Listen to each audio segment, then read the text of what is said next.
안녕하세요. 과학 분야 인싸와 함께하는 인싸랑입니다. 나는 왜 피곤할까? 나는 왜 아플까? 아무도 나를 공격하지 않는데. 아닙니다. 뭔가가 나를 공격하고 있습니다. 바로 독이죠. 햇빛도 때로는 독이다. 오늘 만날 인싸는 이 위협적인 제목의 책을 쓰신 분입니다. 연구 성과 세계 상위 1%, 경희대학교에서 일상 속 독성을 연구하고 계신 독성학자 박은정 교수님을 만나 유해에서 유익한 이야기 나눠보겠습니다. 오늘은 독성학자 박은정 교수님과 함께합니다. 교수님 안녕하세요. 안녕하세요. 네, 저희 인싸랑을 보시는 시청자분들을 위해서 한 말씀 부탁드립니다. 먼저 채널 런칭 축하드립니다.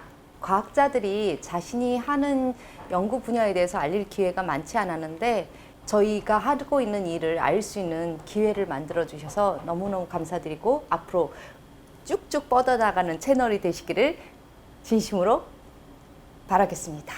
기원하겠습니다. 교수님 독성학자이시잖아요. 네, 독성학을 연구하고 있는 사람입니다. 그러면 네. 독성학이란 무엇인가요? 독성학이란 내가 아닌 다른 것이 내 몸에 들어왔을 때 내 몸에서 어떤 일을 하는지, 어디에 주로 분포하는지, 또 그 분포된 곳에서 무슨 일을 하는지를 생물학적으로 밝혀가는 것이 독성학자가 하는 일입니다.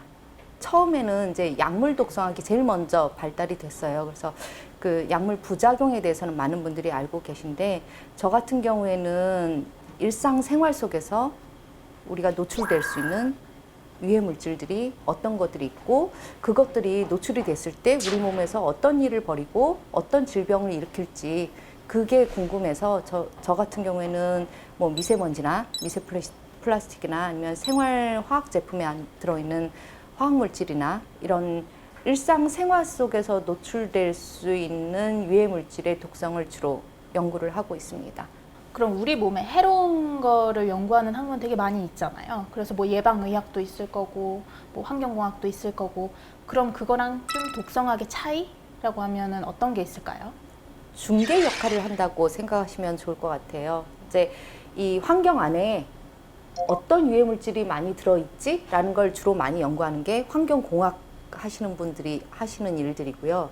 환경 중에 있는 유해 물질과 인체에서 일어난 질환과의 상관성을 주로 많이 연구하는 게 예방의학 하시는 분들이 하시는 연구 분야 중 하나이거든요. 근데 그 사이에서 독성학은 그러면은 이 안에 들어있는 물질이 우리 몸에 들어갔을 때 어떤 과정을 거쳐서 어떤 질환을 일으킬지를 세포나 동물을 이용해서 그 결과를 가지고 앞으로 인체에서 일어날 일을 예측하는 학문 중에 하나입니다. 그러면 독성학자로서 이 사례는 이 사회적 이슈는 진짜 안타깝다.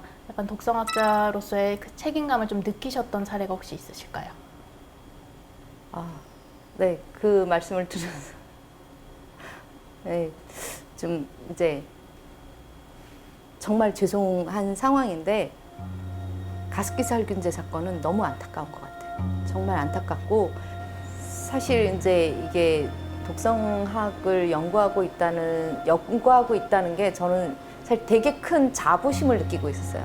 저 스스로를 되게 자부심을 느끼고 있었는데 미국에 잠깐 있는 동안에 갑자기 뉴스를 통해서 이 가습기 살균제 사건을 보면서 그 자부심이 다 완전히 무너졌어요. 그리고는 그냥 제가 하고 싶은 연구를 계속 하고 있었다는 자만하고 있었다는 것에 대해서 되게 많이 죄의식이랄까 뭐랄까 어쨌든 간에 되게 많이 후회를 했어요. 그리고는 그 이후로 저는 독성학자입니다라는 말을 제 입으로는 사실은 말을 못 하고 있어요. 그리고 핸드폰에도 제가 이제 난 뭐 독성을 연구하고 뭐하고 이런 말을 되게 많이 했었는데 그걸 다 없애고 그냥 나 우리 집 건강지킴이라고 제가 거기다가 핸드폰에다가 입력을 했었어요. 그냥 나는 그냥 우리 식구들이나 하는 그런 그릇이지 독성이라는 그 큰 분야를 할 수 있는 인간이 못 된다는 생각을 하고 그래서 그 이후로 지금까지도 지금 이 시간까지도 해결되지 못하고 있다는 게 지금 너무 안타깝고 앞으로 제가 어디까지 할 수 있을지는 모르겠지만 어쨌든 이런 상황이 다시는 일어나지 않도록 할 수 있는 데까지는 해보려고 노력을 하고 있습니다.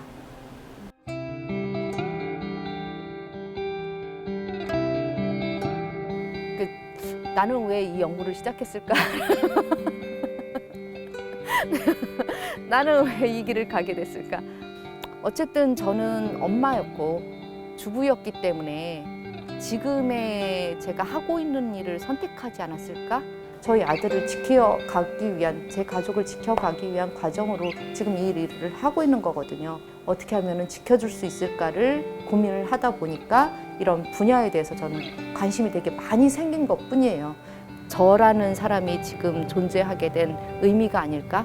시작이 아닐까라는 생각이 들면서 맞아요. 가습기 살균제 사건 같은 경우는 정말 우리 집에서 우리 아이의 방에서 일어난 사건이잖아요. 맞습니다. 네. 근데 사실 그게 지금 진행이 안 된다고 볼 수는 없는 거고 다른 어떤 화학물질이 있을 수도 있는 거고 이런 게 좀 독성학 이런 분야들이 계속 연구가 진행이 된다면 그런 거가 관련해서 어떤 자료가 나올 수도 있겠네요. 맞습니다. 그러니까 지금 이제 우연히도 환경부에서 미세먼지가 어떤 심혈관계 질환을 왜 일으키는지에 대해서 연구를 할 수 있는 기회를 주셨어요. 그래서 지금 이제 많은 미세먼지 샘플들을 준비를 하고 있는데 한 5종을 지금 모았습니다. 그래서 모았는데 지금 한 20년 넘게 환경부에서 모니터링 데이터를 계속 축적을 하고 있거든요. 각 지역마다의 먼지의 특성이 있을 텐데 그 먼지들의 특성에서 나올 수 있는 어떤 가능한 질환들, 가능한 생물학적인 반응들 이런 것들을 연구를 통해서 밝혀내게 되면 결론적으로는 각 지역에 계시는 주민들이 앞으로 10년, 20년 후에 겪게 될 어떤 질환들을 예측할 수 있는 어떤 지도, 건강 지도 같은, 건강 예측 지도 같은 그런 요 지역은 이런 질환이 많이 생길 것 같아요. 이제 경세권 그래서 그 개념들이 좀 생길 수 있지 않을까. 그렇다면은 이 지역은 그 부분에 대해서 조금 더 주의를 깊게 관리를 해주실 수 있는 방법이 생기지 않을까라고 생각을 하고 있습니다. 지금 사실은 생활화학 제품 같은 경우에는 독성 자료가 매우 적습니다. 특히 이제 그 제품에 들어가 있는 단일 성분에 대한 독성 자료는 그래도 좀 있어요. 그런데 이 성분들이 실제로 제품 안에 들어가게 되면은 뭐 10종, 20종, 심지어는 40종 이상이 하나의 제품을 이루거든요. 근데 이 많은 성분들이 하나의 제품으로 만들어져서 그것을 동시에 우리가 피부에 노출이 됐을 때, 호흡기를 통해서 노출됐을 때 이게 한 번이 아니라 우리는 하루에도 몇 번씩 노출됐을 때 우리에게 일어날 수 있는 상황이 어떤 상황이 있을까에 대해서 나와 있는 연구 결과는 극히 드문 거죠. 뭔가 우리가 한번 해봤는데 별 문제가 없으니까 계속 그걸 하는 거잖아요. 근데 사실 이게 누적됐을 때는 또 우리가 모르는 거죠, 그 위험성을. 그렇죠. 지금 이제 제품이 판매되는 승인 과정에서 요구하는 것은 단해 노출이에요. 급성 단해 노출이라 해서 한 번 노출되는 경우에 안전 한가에 대한 검증 작업만 지금 이루어지고 있거든요. 그러다 보니까 우리가 실제로 생활 속에서 노출되는 시나리오하고는 좀 먼 것이 현실입니다. 실제로 이 제품들이 다행히 그냥 워시업이 쉬운 제품들이면 괜찮은데 생체에 축적되는 경향이 좀 있는 성분들 같은 경우에는 생각지도 못했던 상황들이 발생되는 경우가 종종 나오고 있습니다. 뭐 예를 들면 1000의 농도로 한 번 노출이 된 거랑 한 1의 농도로 1000번 노출된 거랑 뭐가 더 위험하다 뭐 이런 거는 또 알 수가 없는 거죠. 그렇죠. 이제 그거는 전부 실험 결과를 통해서만 검증될 수 있는 거고 그 제품이 갖는 축적성에 따라서 그 디펜던트하기 때문에 그거를 단정 지을 수는 없는 게 현실입니다. 그러면 그 축적성을 연구한다고 하면 굉장히 오래 걸리겠네요. 실험으로 증명을 하려면. 그렇죠. 이제 일상 생활화학 제품의 특성이 뭐냐면 오래 쓴다는 거예요. 기본적으로 지금 기대 수명이 우리가 83년 정도가 돼요. 그러면은 80년 정도를 우리가 노출이 된다고 생각할 수 있는 거거든요. 80년 동안 노출됐을 때 무슨 일이 일어날 수 있는지를 실험을 통해서 검증을 하려면 일단은 우리 사람을 가지고 실험을 할 수는 없으니까 쥐를 가지고 하더라도 쥐 수명이 대개 2년에서 3년을 잡아요. 그러면 물질 하나당 2년에서 3년을 실험을 해야 되는 거죠. 그러면 2년을 쭉 가서 물질 하나 다 했어. 그렇지만 실제로 새로운 제품, 새로운 성분, 새로운 물질이, 화학 물질이 개발돼서 등록되는 속도는 27초에 하나거든요. 그 물질을 하나하나 단의 독성, 한 번 노출됐을 때, 5년 노출됐을 때, 10년 노출됐을 때, 20년 노출됐을 때 어떤 상황이 벌어질지에 대해서 다 실험하려면 정말 오랜 시간이 걸리는 거죠. 개발 속도하고 실제로 유해성이 있는지에 대해서 검증하는 과정에 필요한 절대적인 시간하고 좀 갭이 좀 많이 큰 편입니다. 개발 속도가 훨씬 더 빠른 거잖아요. 사실 그 유해성을 입증하는 속도보다. 약간 얘는 유해할 것 같은데 이런 심증은 있는데 유해성이 증명 안 된 것 혹시 어떤 게 있을까요? 사례로. 이거 딱 걸리는 건데. 기업체들이 너무 싫어할 것 같은데. 제품명만 얘기 안 하시면. 네, 스프레이 제품으로 사용되고 있는 것들. 탈취제나 항균제, 방부제 막 이러면서 우리가 호흡기를 통해서 노출될 수 있는 제품들, 그다음에 곰팡이 제거제 뭐 이런 것들. 그런 것들은 좀 마스크를 꼭 끼고 하셨으면 좋겠고 호흡기 노출에 대해서 매우 많이 걱정은 되는데 이런 위험성이 있으니까 이런 걸 조심해 주세요라는 말씀을 드리기가 쉽지 않은 게 현실입니다. 그다음에 두 번째로가 지금 고민되는 게 염색제, 그러니까 염색과 관련된 것들. 모발도 단백질이고 모발도 우리가 피부의 하나라고 생각을 할 수 있는 거거든요. 그런데 이 모발이 손상돼서 갈라지고 부스스 한다는 소리는 결국은 우리 몸에 있는 단백질의 구조나 어떤 형상을 바꿀 수 있다는 얘기거든요. 그러다 보니까 이것들이 계속해서 노출이 돼도 될까라는 생각은 드는데 아직까지 특별히 이제 독성학적으로 검증된 게 너무 적기 때문에 더 주의 깊게 연구를 해보려고 노력을 하고 있습니다. 또? 또 지금 하고 있는 게 미세 플라스틱 지금 많이 하고 있어요. 솔직히 이게 가도 끝이 없다고 지금 생각이 되는 게 미세 플라스틱이 너무 많이 쓰여요. 안 쓰이는 데가 없어요. 저도 놀랬던 게 과거에는 몰라서 빨리 먹고 빨리 일을 하기 위해서 제가 뜨거운 물을 붓고 전자레인지에 살짝 돌려서 컵라면을 먹었거든요. 그게 저는 종이컵인 줄 알았어요. 안에가 미세 플라스틱이었던 거고 지금에 와서 제가 많은 분들한테 그 안에가 플라스틱으로 코팅돼 있는 거고 그것이 전자레인지에 돌리면 마모될 가능성이 훨씬 더 높아지니까 전자레인지에 돌리시면 안 됩니다라고 말을 하고 있는데 실제로 저는 과거에 몰라서 그렇게 했었던 사람인 거죠. 근데 과연 이 안에 어떤 성분들이 있을까? 부드럽게 턴하기 위해서 들어갈 수 있는 화학물질이 뭐가 있지? 메인 성분은 뭐고 제품에 보다 효과적으로 사용하기 위해서 어떤 성분들이 추가가 됐는지에 대해서 제가 알 수 있는 길이 없기 때문에 더 복잡하고 힘든 것 같습니다. 그래서 심증은 있지만 앞으로 검증해야 될 길이 훨씬 더 먼 것이 미세 플라스틱 문제가 아닌가라고 생각을 하고 있어요. 네. 이 미세 플라스틱의 정체가 뭘까? 어떻게 풀어야 될까 고민을 좀 하고 있었는데 그러다가 이제 신랑하고 같이 온 가족이 진짜 교수 임용되고 4년 만에 처음으로 제주도에 여행을 갔어요. 이제 첫 코스가 다랑시 오름이라는 데를 올라갔거든요. 너무 시원하고 너무 좋은 거야.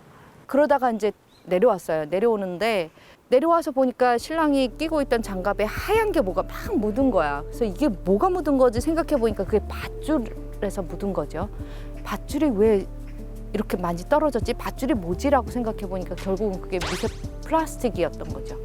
그래가지고 이 미세 플라스틱들이 어디로 갈까라고 생각해 보니까 제주도의 공기와 제주도의 바다로 가서 이 작은 입자들이 결국은 물고기, 조개, 뭐 새우 이런 것들이 먹을 거고 그렇게 먹은 다음에 최종적으로는 우리한테 오겠구나라는 생각이 들어서 마지막에 저희가 제주에서 출발할 때 동문시장을 갔는데 제주 온갈치를 살 수가 없었어요. 그래가지고 그냥 왔었거든요. 여하튼 그 미세 플라스틱들을 제가 다 모아왔어요. 다 털어가지고 모아와가지고 그거를 지금 쥐 동물 실험하고 세포 실험을 할 준비를 지금 하고 있어요. 그걸 모아오셨어요? 네, 모아왔어요. 진짜로 제가 비닐에다 해서 다 털어가지고 모아왔어요. 쉬러 가신 거 아니셨고요? 저요? 아니, 쉬러 갔어요. 쉬러 갔는데 이 실내 먼지의 대부분이 미세 플라스틱이에요. 합성 섬유들이나 이런 것들이 많기 때문에 이 미세 플라스틱 안에 어떤 성분들이 들어있는지를 검증할 수 있는 방법이 아직 많이 개발이 안 돼 있어요. 뭐 가지고 만들었어 라고 만드신 분들이 오픈을 하기 전까지는 우리가 알 수 있는 길이 별로 없어요.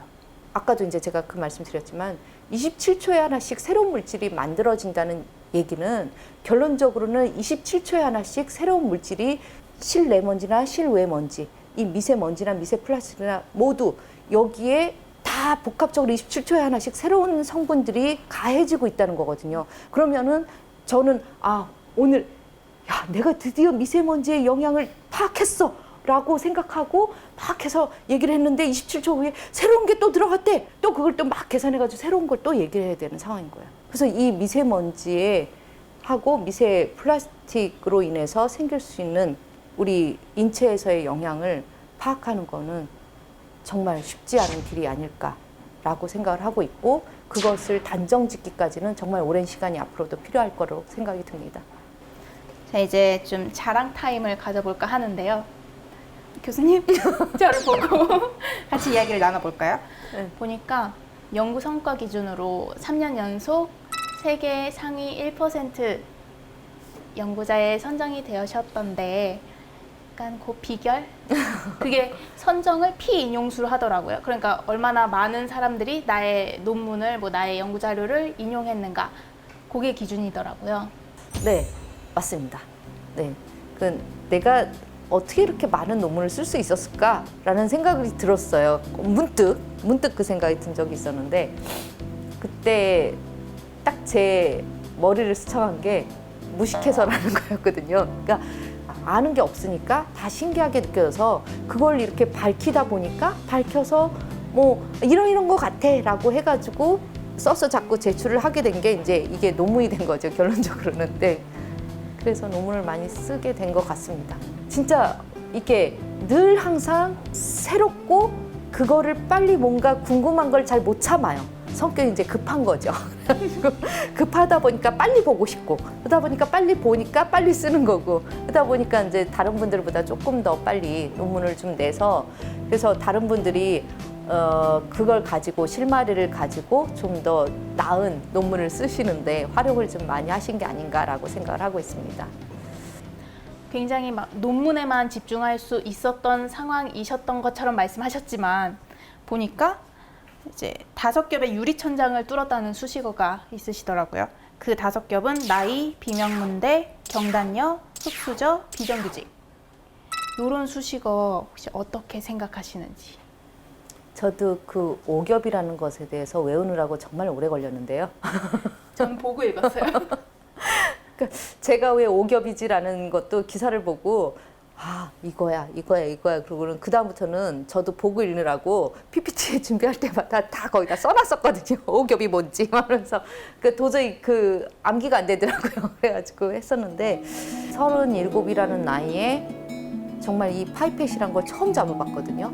그런데 그때 사람들이 다 저한테 얘기를 한 게, 우린 그만두려는 나이인데 그 손이 둔해서 이 파이펫팅을 할 수 있겠느냐 했거든요.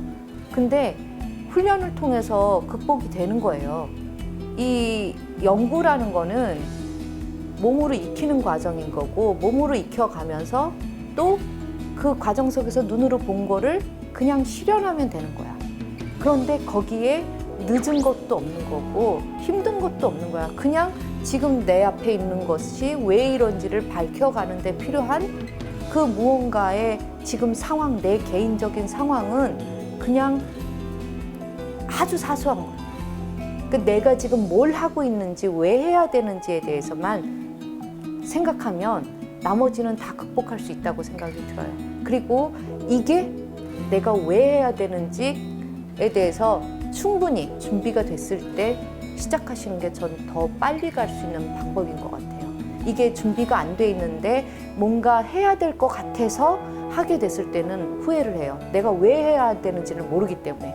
그런데 지금 이 상황들이 내가 이게 왜 해야 되는지에 대해서만 선명해지면 그 나머지 조건들은 아무 의미 없는 거가 되는 그 순간이 오더라고요.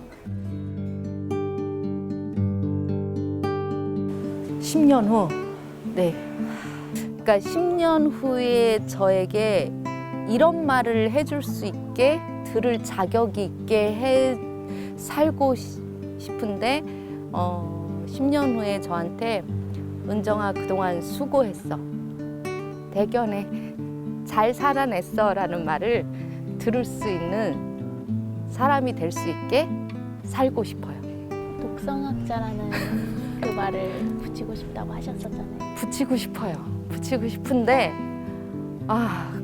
그 당당해질 수 있을까? 그 말 속 앞에서 제가 당당한 사람이 될 수 있을까?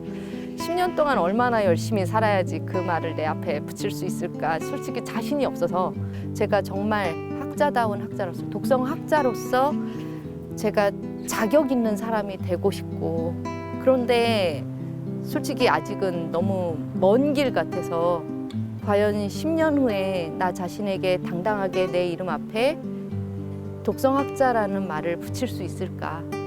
제 꿈이 이루어질 수 있도록 열심히 살아내 볼 생각입니다. 그럼 여기 있다고 치고 응. 뭐 독성학자 박은정 수고했다고.